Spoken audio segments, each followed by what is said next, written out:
Hello friends, my name is Evgeny, I'm from Ukraine. I'm watching my video using this service, since my pronunciation of the English language does not allow me to do it myself. Thanks for understanding. The 354th day of the war between Russia and Ukraine continues. Let's look at the main events over the past day. In the Donetsk direction, the Russians continue offensive operations in the Bakhmut, Avdiivka, and Novopavlovsk sectors. The General Staff of Ukraine in its summary reports repulsed Russian attacks on the Bakhmut sector in the areas of Fedorivka, Bakhmut, Ivanovske, and Chasiv Yar.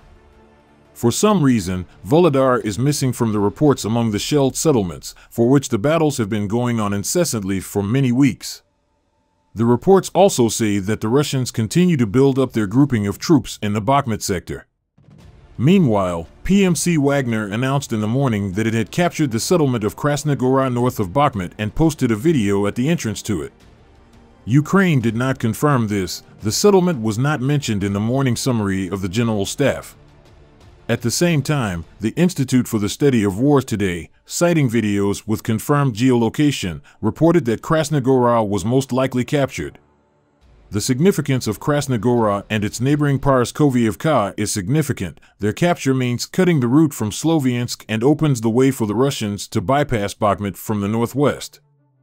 Paraskovievka is also not mentioned in the morning report.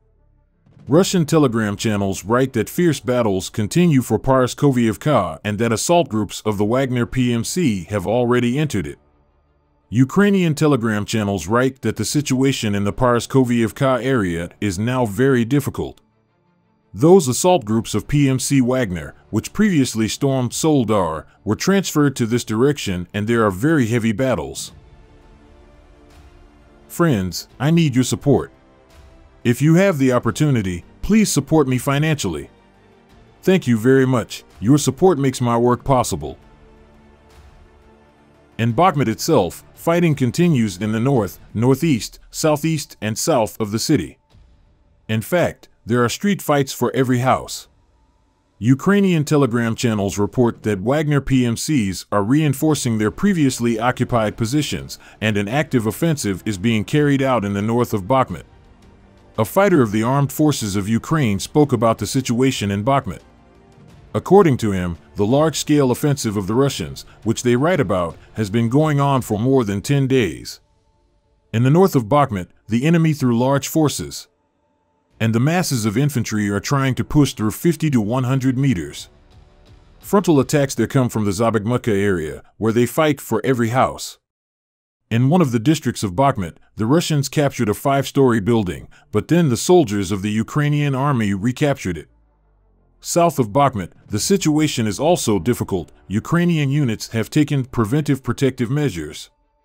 It is possible that we are talking about a bridge that was blown up on the highway to Kostiantunivka west of Ivanovske, judging by the footage published yesterday. According to the military, the Russians are constantly bringing fresh reserves into battle, so the situation is difficult, but controllable.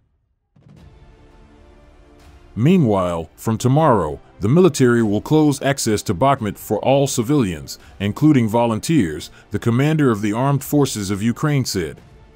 It will be possible to get to Bakhmut only with special passes. The purpose of the ban is to ensure the safety of civilians from enemy sabotage groups that penetrate the city. Sergei Cherevati, spokesman for the Eastern Group of the Armed Forces of Ukraine, said that heavy fire from the Russians continues in the Bakhmut area.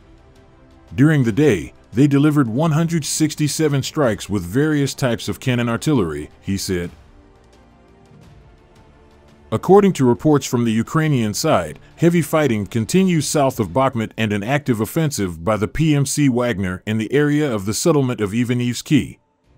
Meanwhile, Russian reports say that Wagner PMCs have already entered the settlement of Stupochky.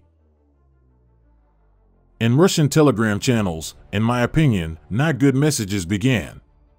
So, on one of the channels, the following text appeared: February 21st will be indicative in terms of what we will do at the front, what the armed forces of Ukraine will do together with NATO and separately without NATO.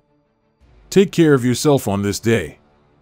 On another Russian Telegram channel, it is reported that a preliminary offensive will begin from 3 sides between February 21st and 24th. If you liked the video, please like and subscribe to the channel, and please leave comments. It helps in promoting the channel. Thank you.